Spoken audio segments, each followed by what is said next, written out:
আজ হচ্ছে শনিবার আর ঘড়িতে বাজছে এখন সকাল 7টা। আর আজকের ব্লগটা এখন শুরু করছি। হ্যাপি উইথ পিঙ্কি চ্যানেলের নতুন একটি ব্লগে তোমাদের সবাইকে জানাই স্বাগত। তোমরা সবাই নিশ্চয়ই খুব ভালো আছো। আমি কিন্তু আজ বেজায় ভালো আছি, খুব খুশি আছি। কেন খুশি আছি অবশ্যই তোমাদেরকে বলবো। আর আজই প্রথম যে বন্ধুরা আমার ভিডিওটি দেখছো, প্লিজ সাবস্ক্রাইব করে নিও। পুরনো বন্ধুরা তোমাদের সবাইকে অনেক ভালোবাসা। ভিডিওটি কেমন লেগেছে সেটি অবশ্যই কমেন্টস করে বলতে হবে, আর লাইক করতে একদমই ভুলো না। আমার Instagram ID Pinki Saha 703। Please আমাকে ইনস্টাতে ফলো করে নিও। অ্যাবাউট আর ডেসক্রিপশানে আমার ইনস্টা লিঙ্ক পেয়ে যাবে। এবার বলি কেন আজ আমি খুব খুশি। আজ আমার ফাঁকা ঘরটা পুরোপুরি ভরে যেতে চলেছে। আজ ছেলে আসছে, তার মামুনি আর মামার বাড়ি ঘুরে 5 দিন পর আজ বাড়িতে। আর সব থেকে যেটা খুশির খবর সেটা হচ্ছে আজকে বরমশাইও বাড়িতে আসছে, প্রায় 2.5 মাস বাদে। জানো, ওর না আশাই হতো না, মানে ধরেই নিয়েছিলাম যে ও এই এত তাড়াতাড়ি আসতে পারবে। ওদের যে অফিসের যে টিকিট কেটে দেয় যে ভেন্ডাররা, তাদেরকে তো তৎকালে টিকিট কাটতে দেওয়া ছিল। আসলে ওদের তো আসার ডেটের কোনো এরকমভাবে ঠিকঠাক থাকে না, তাই ওরা তৎকালেই টিকিট কাটায়। আর ওদের যে ভেন্ডার টিকিট কেটে দেয়, সেই ভেন্ডার এন্ড মোমেন্টে টিকিটটা কেটে দিতে পারেনি। আসলে কি হয়েছে বলো তো, ঈদের জন্য খুব চাপ ছিল। কখনো এমন হয় না জানো, ওরা সব সময় পজিটিভলি টিকিট কেটে দেয়। সেই আমি যখন বেড়াতে গেলাম যে মথুরাতে, সেই সময়ও তো আমাদের সেই কুম্ভ স্পেশাল ট্রেনে টিকিট ছিল। সেই তোমাদের ব্লগে বলেছিলাম, সেই তোমাদের দাদাভাই কুম্ভ স্পেশাল ট্রেনের ওপর ভরসাই রাখতে পারছিল না। ঠিক 25 তারিখ ওই ভেন্ডারকে দিয়েই তৎকালে সেই টিকিট কাটালো। দাঁড়াও, সেই গল্প আমি পরে বলছি। ফ্লিপকার্ট থেকে একটা পার্সেল এসেছে, কি জানো? এটা হচ্ছে ওয়াশিং মেশিন ক্লিনের যে ডিটারজেন্টটা পাওয়া যায়, এটা হচ্ছে সেটা। এই পুরো বক্সটার দাম নিয়েছে 163 টাকা। 30টা মতো সাবান রয়েছে এর মধ্যে। এই যে 2টো ডিটারজেন্টের কিউব আমি ফেলে দিলাম, আর টাব ক্লিনিং মোডে মেশিনটা চালিয়ে দিচ্ছি। জানো, খুব সুন্দর মেশিনে টাবটা ক্লিন হয়েছিল। আমি এই ফার্স্ট টাইম ওয়াশিং মেশিনে টাব ক্লিন করলাম, প্রথমবার পরিষ্কারেই ভালো রেজাল্ট পেলাম। আর সেই যে বলছিলাম আর কি, বড়মশাই আসবে। আর আজ জানো তো ডিমের ঝোল রান্না করছি। ছেলেটা বাড়িতে থাকলে একটু বাজার করাতাম, কিন্তু আমি একা একা একদমই বাজার করতে পারি না, তাই ডিমের ঝোলই করছি। হ্যাঁ, তা কি বলছিলাম যেন, সে উনি আর টিকিট কেটে দিতে পারেন।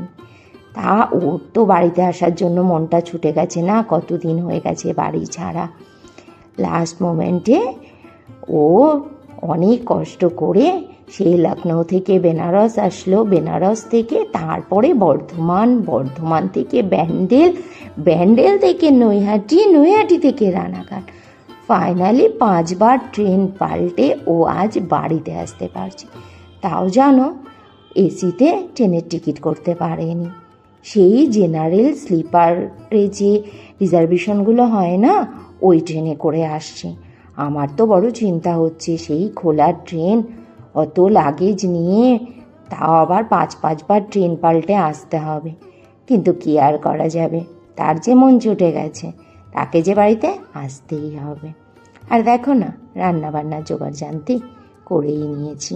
বেশি কিছু করতে পারছি না, যেহেতু ঘরে তো তেমন কিছু ছিলও না, যা ছিল তাই করছি। বড়মশাই বলল, বেশ ডিমের ঝোল করো আর একটু টক ডাল করো, যাক তাই রান্না করে দিচ্ছি।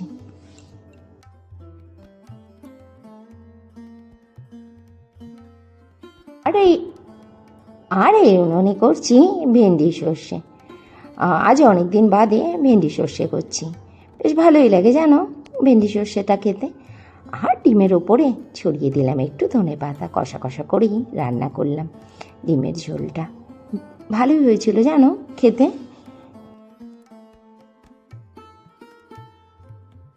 রান্নাবান্না সেরে নিয়ে তারপরে কিচেনটাও ভালো করে পরিষ্কার করে নিলাম। এরপরে মুছে নিচ্ছি ঘর।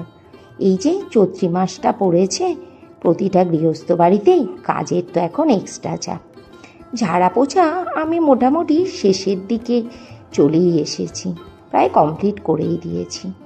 আসলে ওই যে তোমাদেরকে তো আগেও অনেকবারই বলেছি আমি সন্ন্যাস নিই, যার জন্য আমাকে একটু আগে আগে এই কাজগুলো সব সেরে ফেলতে হয়।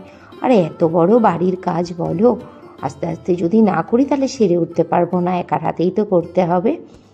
আর সকালবেলাতে একবার উঠোনের সামনেটা ঝাড় দেওয়া হয়, দুপুরবেলাতে স্নানের আগে আর একবার ভালো করে ঝাড় দিইনি, বড্ড পাতা পড়ে জানো।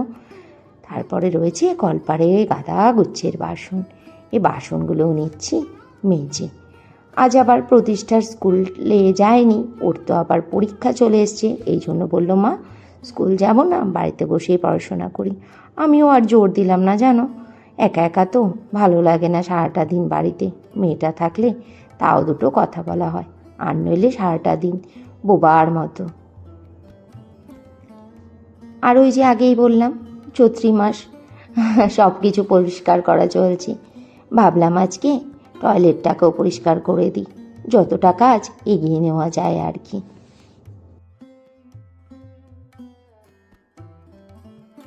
টয়লেট ক্লিন করে শ্যাম্পু করে স্নান করব, তারপরে পুজো করব, তারপরে করব লাঞ্চ। ভেবেছিলাম তোমাদের দাদাভাই বাড়িতে চলে আসবে, একসাথে লাঞ্চ করতে পারবো, কিন্তু ওর একটু লেট হবে, আস্তে আস্তে বিকেল হয়ে যাবে, তাই আমি আর প্রতিষ্ঠা মিলেই লাঞ্চ করে নেব। ও এরই মধ্যে আবার ছেলেটাও বাড়িতে চলে এসেছিল।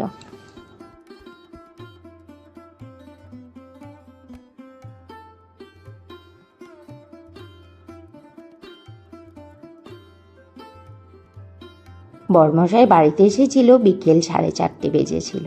খেয়ে দিয়ে উঠতে উঠতে সন্ধে, তারপরে সে একটু রেস্ট করছিল, আর এখন আমি আবার রাত্রিবেলা ফেরত চলে এলাম। আর রাতের খাবারে তৈরি করে নিচ্ছি রোজকার ন্যায় রুটি।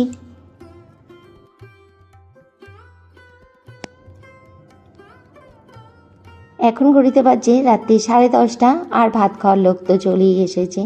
সে তো ভাত খেতে খুব ভালোবাসে, ও খাবে ভাত ডাল আর ডিমের ঝোল, আমি আমার ছেলে খাবো রুটি আর ডিমের ঝোল, আর রয়েছে মিষ্টি। চলো এই দিয়ে ডিনারটা সারছি, আর আজকে ব্লগটা এখানেই শেষ করছি। সবাই খুব ভালো থেকো, সুস্থ থেকো, সাবধানে থেকো। দেখা হচ্ছে আবার আগামীকাল নতুন আরও একটি ব্লগ সঙ্গে করে নিয়ে। Good night.